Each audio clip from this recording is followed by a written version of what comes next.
Hi, welcome to my channel నిర్మినాని. మనం ఎంత కష్టపడుతున్నా సరే చివరికి అప్పే మిగిలడం అనేది నిజంగా చాలా దురదృష్టవంతం భయ్యా. ఎందుకంటే మనం గతంలో తీసుకున్న కొన్ని నిర్ణయాలు కానీ, మన అలవాట్లు కానీ, మన ఆలోచన విధానం కానీ ప్రతీదీ కూడా మన పాస్ట్ అనేది మన ప్రజెంట్‌ని చాలా వరకు ప్రభావితం చేస్తూనే ఉంటది. సో, మనం గతంలో చేసిన తప్పుల వల్ల మనం ఎంతో కష్టపడి నానా ఇబ్బందులు పడి కష్టపడిన ఒక్క రూపాయి కూడా, ఆ రూపాయిలో కనీసం ఒక పైసా కూడా మనం సేవింగ్స్ చేసుకోలేము అనడానికి ముఖ్య కారణం ఏంటంటే అప్పులు. ఈ అప్పు అనేది తీరేంత వరకు నువ్వు అన్నీ మూసుకొని నీ అలవాట్లని, నీకేదైనా ఇంకా క్లియర్‌గా చెప్పాలంటే ప్రతీదీ కూడా దగ్గర నువ్వు కాంప్రమైజ్ అవ్వాల్సిందే. ఇంక నువ్వు అప్పు అనే ఊబిలోకి దిగావు అంటే ఒక పెద్ద నువ్వు దాంట్లో నుంచి బయటికి రావాలి అంటే ఖచ్చితంగా నీ అలవాట్లు మార్చుకోవాలి. నీ హ్యాబిట్స్, నీ ఆలోచనలు ప్రతి దగ్గర కూడా నువ్వు కాంప్రమైజ్ అవ్వాలి. ఎందుకంటే అప్పు అని ఊబిలోకి దిగిపోయావు కాబట్టి. ఈ అప్పు కూడా 2 రకాలు ఉంటది భయ్యా. అంటే మన ఫ్యూచర్‌ని, మన ఫ్యామిలీని ఒక ఇల్లు కట్టడం కోసమో, లేదంటే మన పిల్లలు చదివించడం కోసమో అలాంటి అప్పు వేరు. కానీ కేవలం మనం ఎంజాయ్ చేయడానికి, అవసరం ఉన్నా లేకపోయినా ఫ్రెండ్స్‌తో తిరగడానికి, ఈ బెట్టింగ్‌లు ఆడడానికి, ఈ మందు తాగడానికి ఈ టైప్ ఆఫ్ అప్పుని చూసావా భయ్యా, మొదటి రకం అప్పు ఎక్కడో ఒక దగ్గర కొంత సాటిస్ఫాక్షన్ ఇస్తది. ఇంకా క్లియర్‌గా చెప్పాలంటే నాకేంట్రా నా పిల్లల కోసం చేశాను అప్పు, లేదంటే నా ఇంటి కోసం చేశాను, ఒక ఇల్లు కట్టడం కోసం చేశాను, మా తల్లిదండ్రుల కోసం చేశాను, నా భార్య కోసం చేశాను, మన భార్య ఆరోగ్యం కోసం అప్పు చేశాను. ఓకే, గర్వంగా చెప్పుకోగలవు. కానీ ఈ రెండో రకం అప్పు ఉందే, అది ఎవ్వరికీ చెప్పుకోలేవు, కక్కలేవు, మింగలేవు. ఆ అప్పు నిన్ను ఎలాంటి పరిస్థితుల్లోకి తీసుకెళ్తుందంటే, అన్నీ అప్పులైపోయి ఒక్కొక్క అప్పు తీర్చుకుందాంరా బాబు ఇంక అక్కడితో ఆపేద్దామని నువ్వు ఎంత కష్టపడినా సరే, ఆ జీతం మొత్తం గానీ, కూలి పనో, జీతమో ఏదో ఒకటి చేసి ఎంత సంపాదించినా సరే, అప్పు అనేది అలా కొండలో ఉంటుంది గానీ తరగదు భయ్యా. కానీ ఖచ్చితంగా ఈ అప్పు తరగట్లేదురా బాబు అని చెప్పి మళ్ళీ అప్పు మీద అప్పు, అప్పు మీద అప్పు, అప్పు మీద అప్పు చేసుకుంటూ వెళ్తే మాత్రం ఇక నువ్వు జీవితంలో బయటపడలేవు. ఎందుకంటే అన్న, అప్పు ఉంది కదా, ఇప్పుడు నాకు క్లియర్‌గా చెప్పాలంటే నాకు ఒక 30,000 శాలరీ వస్తుంది. కానీ నేను నెలకి ఒక 60,000 కట్టాలి. ఈ అప్పులోళ్ళు కానీ, ఈఎంఐలని అవని. అలా అని చెప్పి నాకు ఎందుకురా బాబు 30,000 శాలరీ, ఉద్యోగం మానేస్తే బెటరు, ఏదో బిజినెస్ చేసుకుందాం, లేదంటే ఇంకా నాకు మెంటల్ టెన్షన్ ఎక్కువైపోతుంది, ఇంకా ఆఫీస్‌లో కూడా ఉండలేకపోతుంది, ఇది అని చెప్పేసి ఆ ఉద్యోగం కూడా మానేసామనుకో, అప్పుడు నీకు ఏం పరిస్థితి అయిపోద్దంటే తిండి తినడానికి కూడా నువ్వు వేరే వాళ్ళ దగ్గర అప్పు చేయాల్సి వస్తుంది. సో, దానివల్ల ఏమవుతుందంటే నీ అప్పు తగ్గకపోవడం పక్కన పెట్టే, అప్పు డబుల్ అవుతూనే ఉంటుంది. నీకు ఎంత అప్పున్నా పర్వాలేదు, ఏదో ఒక పని మాత్రం చేయి, ఎంతో కొంత నెలకి మాత్రం సంపాదించు. నీకు 20,000 అప్పు, నువ్వు నెలకి 40,000 అప్పు ఉంది, నీకు 10,000 రూపాయలే ఉద్యోగం వచ్చింది, నీ స్థాయి అదే, నువ్వు ఇంతే చేయగలవు. అలా అని చెప్పి నాకు 40,000 కావాలి నెలకి, 10,000 నాకు సరిపోదని నువ్వు ఉద్యోగం కానీ చేయకుండా, లేదా సంపాదించకుండా ఉన్నావు అంటే ఇంక నువ్వు నిజంగా నీ ఫ్యామిలీకి, నీ కుటుంబానికి, ముఖ్యంగా నీకు నువ్వు చాలా పెద్ద ద్రోహం చేసుకున్నట్టు భయ్యా. నీ అప్పు 40,000 కాదు, 1,00,000 కాదు, ఎంతైనా సరే, నెలకి కట్టాల్సింది ఎంతైనా సరే, ఖచ్చితంగా నువ్వు ఏదో ఒక పని చేసి, ఏదో ఒక విధంగా కష్టపడి సంపాదించాల్సిందే. ఎంతో కొంత, ఒక 5,000, 10,000, 15,000, 20,000 ఎంతో కొంత సంపాదించాలి. ఎందుకంటే కనీసం నీ తిండికి, నీ ఫ్యామిలీ గడవడానికి, నీ కుటుంబం నిలబడడానికైనా సరే ఎంతో కొంత సంపాదించాల్సిందే. అంతేగాని నాకు 50,000 అప్పు ఉంది, 60,000 అప్పు ఉంది, నెలకి ఎంత కట్టాలి, నెలకి 50,000 కట్టాలి, నెలకి 30,000 కట్టాలి, సో నాకు ఇది సరిపోదు ఈ జీతం, దానివల్ల నేను ఈ పని చేసినా నేను వేస్ట్ అని చెప్పి ఖాళీగా కూర్చొని తిరుగుదాం, ఇచ్చేద్దాం, అచ్చేద్దాం, అప్పు చూసుకుందాం అంటే అది మనిషి పుట్టుక కాదు భయ్యా. సో, ఎంత అప్పున్నా సరే ఖచ్చితంగా కష్టపడాల్సిందే.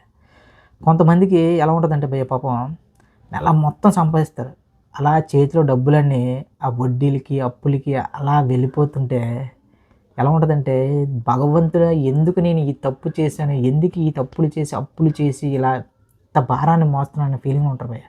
నిజంగా అలాంటోళ్ళకి ఎలాంటి పరీక్షలు పడతాయంటే తెలుసు భయ్యా. పాపం దేవుడు ఎలాంటి పరీక్ష పెడుతుంటాడంటే, ఖచ్చితంగా అకౌంట్‌లో డబ్బులు కట్ అయిపోవడాలు, లేదంటే డిపాజిట్ మిషన్‌లో డబ్బులు వేస్తుంటే ఆగిపోవడాలు, ఎక్కడి నుంచి వెళ్తుంటే జేబులో పెట్టుకున్నప్పుడు పడిపోవడాలు, మామూలు నరకం కాదు భయ్యా, ఇదంతా కూడా టెస్టింగే. అలాంటప్పుడే చాలామంది కొన్ని హార్ష్ డిసిషన్స్ తీసుకుంటారు. సంపాదించి ఏం చేద్దామే, దేవుడు నన్ను అసలు ఇచ్చేవట్లేదు, అది చూడట్లేదు అని చెప్పి ఒకటి మందుకు బానిస అవ్వడం, లేదా పూర్తిగా చేతులు ఎత్తేయడం అప్పు నేను తీర్చలేనని, 3 ఆత్మహత్యకు పాల్పడడం. మొదటిది ఎలా ఉంటుందంటే అన్న, ఆ మందుకు బానిస అవ్వడం కానీ, వ్యసనాలకు బానిస అవ్వడం కానీ అప్పులున్నాయని చెప్పి అది నిజంగా అది చేతకాని వాడు చేసే పని.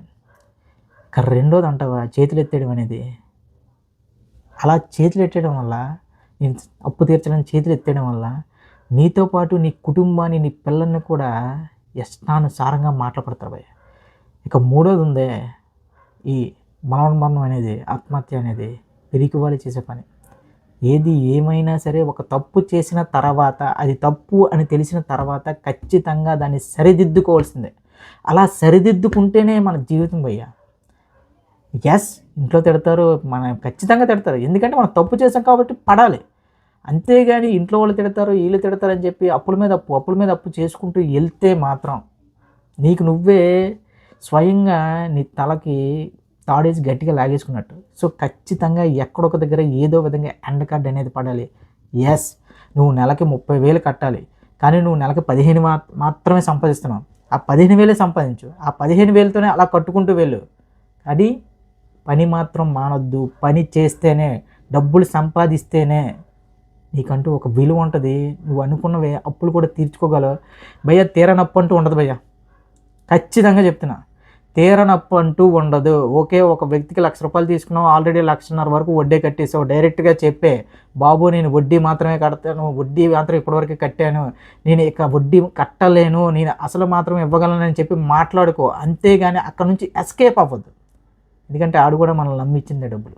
సో అలా ఎస్కేప్ అవ్వడం స్టార్ట్ అయితే ఎంతని ఎస్కేప్ అవుతావు ఖచ్చితంగా మళ్ళీ నువ్వు ఇంటికే రావాలి.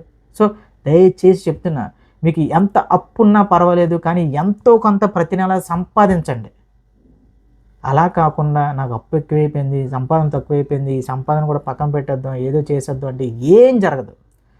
ఉన్న దాంట్లోనే సంపాదిస్తూ ఆ సంపాదనని ఎలా ఇంప్రూవ్ చేసుకోవాలని ఆలోచిస్తే ఖచ్చితంగా సొల్యూషన్ ఉంటుంది. అలా కాకుండా ఇందాక చెప్పినట్టుగా అప్పేమో 30,000 ఉంది, నా సంపాదన ఏమో 10,000, అప్పేమో నెలకు 30,000 ఉంది, నా సంపాదన ఏమో 10,000, నేను ఎలా తీర్చాలి, ఇంకా 20,000 ఎక్కడి నుంచి సంపాదించాలంటే చెప్తున్నా కదా, అలా తగ్గించుకుంటూ రావాలి తప్ప ఈ 10,000 కూడా నువ్వు ఉద్యోగం చేసి సంపాదించుకోకపోతే తిండేవాడు పెడతాడు ఫ్యామిలీకి. ఆ తిండి కోసం నువ్వు మళ్ళీ అప్పు చేయాలి. ఆ 30,000 నెలకి ఇప్పుడు 30,000 కట్టినోడు ఇంకొక 20,000 పెరుగుతుంది, 50,000 అవుతుంది. సో దయచేసి అప్పు ఉంది కదా అని చెప్పేసి ఉద్యోగాలు వదిలేయడం కానీ, పని చేయడం మానేయడం కానీ అలాంటివి ఏమీ పెట్టుకోవద్దు. అప్పు ఉంది కదా అని చెప్పి ఇంకా జీవితం వ్యర్థమని మాత్రం అస్సలు ఫీల్ అవ్వద్దు.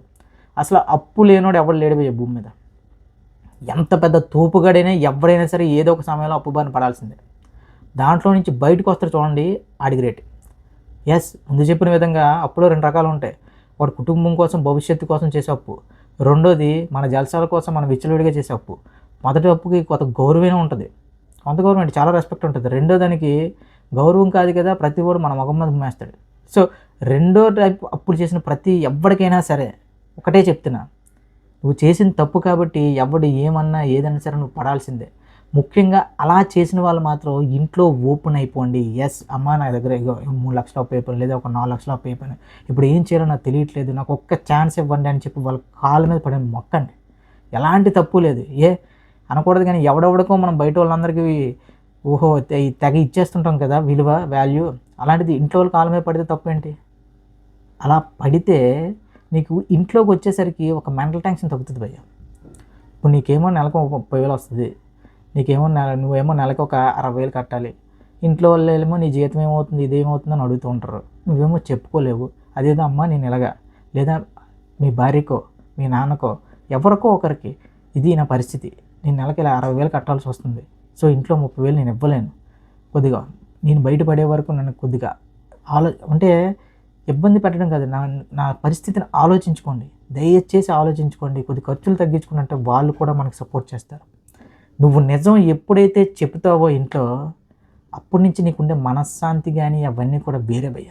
సో దయచేసి అప్పు ఎక్కువ ఉంది కదా అని చెప్పి, నాకు అంత ఉద్యోగం చేసినా, ఏం కష్టపడినా, ఏం చేసినా అంత డబ్బు రావట్లేదు, నెలకి ఇంకా అప్పు చేయాల్సి వస్తుందని ఆ పనిని మాత్రం వదిలేయొద్దు. ఏ పనైనా సరే ఇందాక చెప్పినట్టు నువ్వు నెలకు 30,000 కట్టాలంటే 50,000 సంపాదించాలి. కానీ నీకు సంపాదన శక్తి అంత లేదు. నువ్వు 10,000, 15,000 మాత్రమే సంపాదించగలుగుతున్నావు. అలా అని చెప్పి ఇంకొక 15,000 అలాగో అప్పు చేయాలి కదా, మొత్తంగా ఎవరి దగ్గర అప్పు చేసేద్దాం, కానించేద్దాం అంటే అది కరెక్ట్ కాదు. ఎంతో కొంత సంపాదిస్తేనే ఇంక నువ్వైనా సరే, నీ ఫ్యామిలీ అయినా సరే ఇంకా ఒక ఫ్యామిలీ గడవాలంటే ఖచ్చితంగా ఏదో ఒక పని చేయాల్సిందే భయ్యా. ఏదో విధంగా సంపాదించాల్సిందే.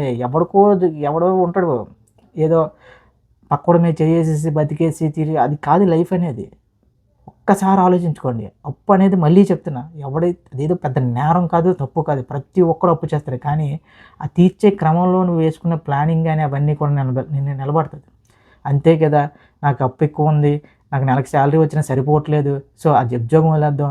ఏదో చేసేద్దాం అంటే అది చాలా తప్పు. ఖచ్చితంగా మళ్ళీ మళ్ళీ చెప్తున్నా. ఎంత అప్పున్నా సరే నువ్వు ఏదో ఒక పని చేసి ఎంతో కొంత నెలకు సంపాదించాల్సిందే.